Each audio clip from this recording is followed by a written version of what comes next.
important is this weekend to you guys as a whole? Because I mean, everybody knows you're in, but how important is this weekend? Yeah, I think you want to play your best basketball in March, and I think if you go there and if you go to your conference tournament and you don't play well and you start to lose some confidence or you just lose a little continuity, I think it's going to impact what you do in the NCAA tournament. So I think with a veteran team especially, you should expect to do well. I mean, we're not going in there with the idea that, well, if we play well, great. If we don't, that's okay, because we're still going to play beyond that. So I think there's plenty to tighten up. I mean, we've been good at winning games, but we haven't won as pretty as coaches or even our players. I think they'd be honest with you as far as, like, we can be tighter with a lot of things on the court and make things easier for ourselves, so that when we get to play a UConn or we get into a first or second round tight situation, that we're just a little bit playing a little bit cleaner basketball and a little bit tougher in certain cases. You, if things fall perfectly, do you hold out hope that you could host? Yeah, I think it would take a lot of outside help, and obviously I think we would have to win the conference tournament. I think beating Connecticut in a final on national television would certainly put us in the conversation, and if some other things fell the right way, I definitely believe we should be considered. We've only lost 4 games. I think the problem we have is that in the eye test against UConn, both games we weren't as good as we wanted to be.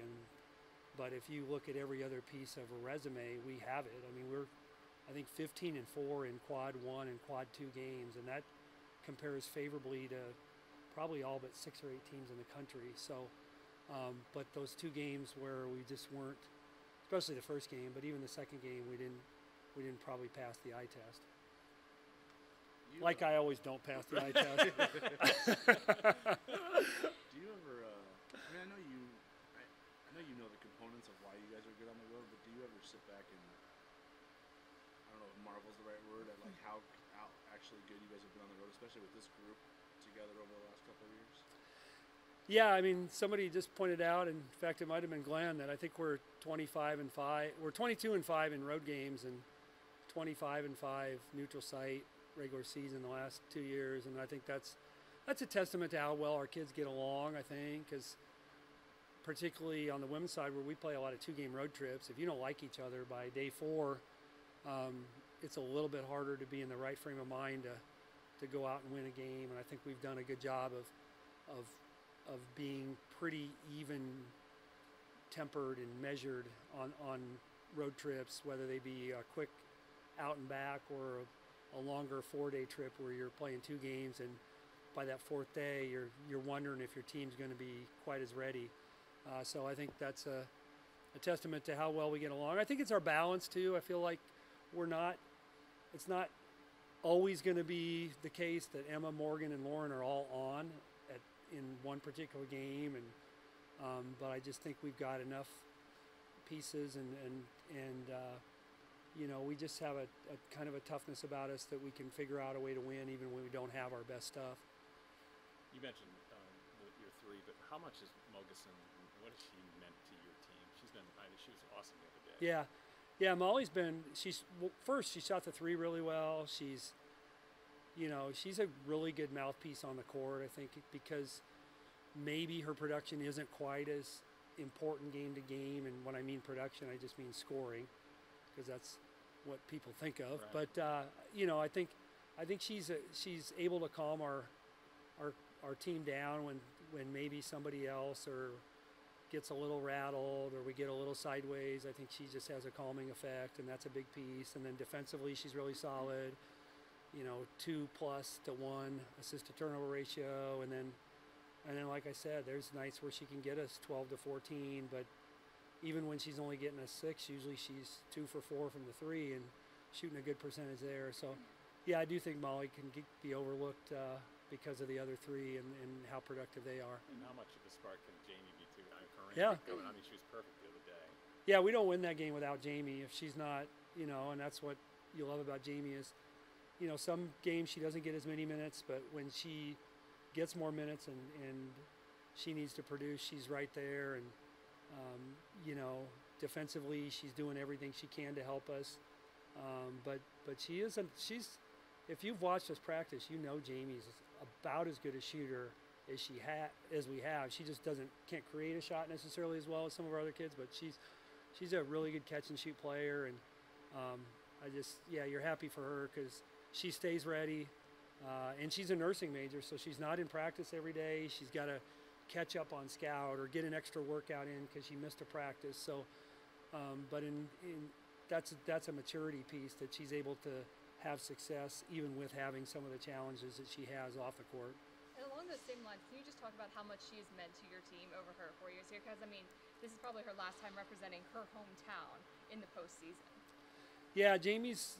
Well, she's a great communicator on and off the court. Like you can hear her on the court, and she's a great voice in the locker room and in the dining hall and all that stuff. I just think she's and like I said, because she's a nursing major, our players know what a challenge that is for her to maybe be on her feet for 12 hours in clinic the day before, and then okay, I've got to have the energy to practice the right way the next day.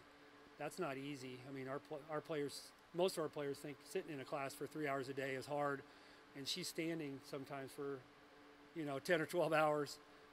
So that's a different kind of stress, and so I think they all respect that. And as you say, as a hometown player, I think you have a little extra special feeling for how you represent your school and your city, and then when you get older in your career, you get a little bit more sentimental about what that means.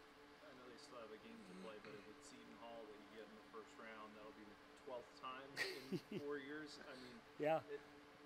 Have you ever had that happen before in your coaching career, and B, are you tired of facing them? Actually, before Seton Hall, it was St. John's. We lost.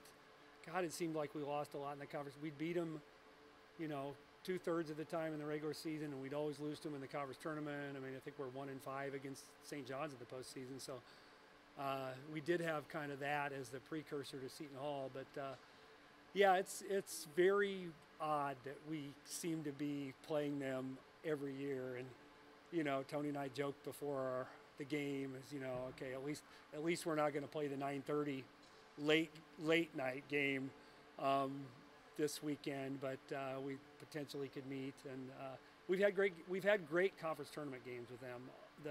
The regular season games have sometimes been close, but the conference tournament games have been knockdown, dragouts, a lot of emotion and high energy. And I would expect if we get Seton Hall for it to be the same. But they've got to get through a DePaul team that is pretty dangerous as well.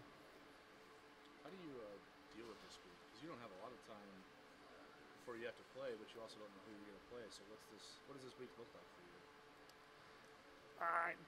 I like it because we can focus a little bit more on ourselves, and sometimes as a coach, I like prepping for teams, but I also just like, hey, let's try to get better doing what Creighton does, and maybe instead of being reactionary, we can be the team that dictates a little bit more. So, the next couple of days, it's a little bit more about maybe, okay, how can we dictate versus how can we react to what our next opponent is doing. So I think as a coach and even as a player, I think they probably enjoy that a little bit because sometimes it becomes a little too cerebral, and you want them to be cerebral, but you also want them to play and be free. And sometimes you lose some of that when you're prepping every day instead of actually, hey, let's just practice Creighton stuff.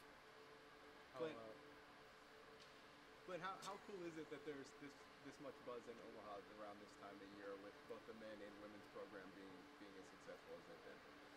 Yeah, I think it's great. I mean, every time I check some sort of media or social media, I have to discern first if it's about our men or our women, which is great. I mean, I think it's, and part of it is I should get off social media a little bit more this time of year, and but it, in the Nebraska men and women have had great seasons, and they're going to be probably both in the postseason or in the NCAA tournament. So I think there is a buzz about basketball in the state, and you got the state tournaments going on, and you know, in fact, I was listening to sports radio yesterday, and football, believe it or not, was almost an afterthought for 20 minutes, which in March it ought to be. You know, not I love football, but you know, it is March, and we got a lot of teams in the state playing well. Spring practice. I know. And we got Royal. I got Royola. And It's cold, you know it. Yeah. How's Kiani progressing, and do you foresee that window coming close to where she might be able to return at all? Yeah, Kiani's going to play this weekend. She's been cleared, and I mean, assuming practice goes okay the next couple of days, but yeah, she practiced on the road really for the first time right the day before we played Seton Hall. I probably could have talked our athletic trainer into maybe playing her a couple minutes if I'd have wanted to, but I didn't think it was, you know, I didn't think she was quite ready. And but yeah, I think we need to get her in there just because, you know, the goal is to obviously win one, but the goal is also to win two and win three. And so I think if you don't get her in that first game, it'd be harder to get her in beyond that. So she should be ready to go. And you know, the problem is it's been a long time since she's played, 6 or 7 weeks, and if it was 3 weeks, I'd feel a little bit better. But she's looked fine, and I think she'll be able to help us. We'll take 2 more questions at most. All right. Playing, you know, there aren't too many times in program history you guys win 24 games during the regular season. Yeah. I mean, do the players appreciate that at this time, or is that something just after the season they kind of look back? Yeah, I told him the first thing I said in the locker room after Seton Hall was that we had never, in my coaching time, we've never been 20 games over 500 in a season. So to be 20 games over 500 is pretty rare air. I mean, I think Rass's last year was the last good coach Creighton had. Wait, where's Connie? You know, that's hard to do when you're only playing, you know, potentially around 30 games. So, yeah, I think that this group ought to feel pretty good about how special a season that they've had. And we played a really good non-conference schedule. You know, I think I looked, and our non-con strength of schedule was like 7 too. So we didn't build those non-conference wins by playing, you know, the Sisters of the Poor. So I think it's a big deal. Sisters of the Poor beat Quad 4. Quad 5, maybe. Quad 5. I had to be careful what I said. I don't want to say anything. Anything else for Flan? Yeah, I know. Glenn, you kind of mentioned earlier your guys like Lauren, Morgan, and Emma. Is it interesting, or is it unique to have kind of a big 3 per se on both the men's and women's? Yeah, it is. It is. You know, when you think about it, like there are a lot of similarities. I mean, it's you know how veteran the teams are, and yeah, I think it's pretty neat. I mean, I read every week about these are the 3 to 5 teams that have both their men's and women's teams in the top 25, and I think we're up to 5 this week. But some weeks it's been as low as 3, and I think that's a pretty good thing. I think. But yeah, and you know the fact that the men's team, you know, Baylor's such an interesting story, obviously, but you know, Trey and Kalk, you know, I know we thought they'd be good, but they've been probably better even, and I think you'd say the same thing about our 3. That I thought all 3 of them would be good players, but they probably exceeded my expectations.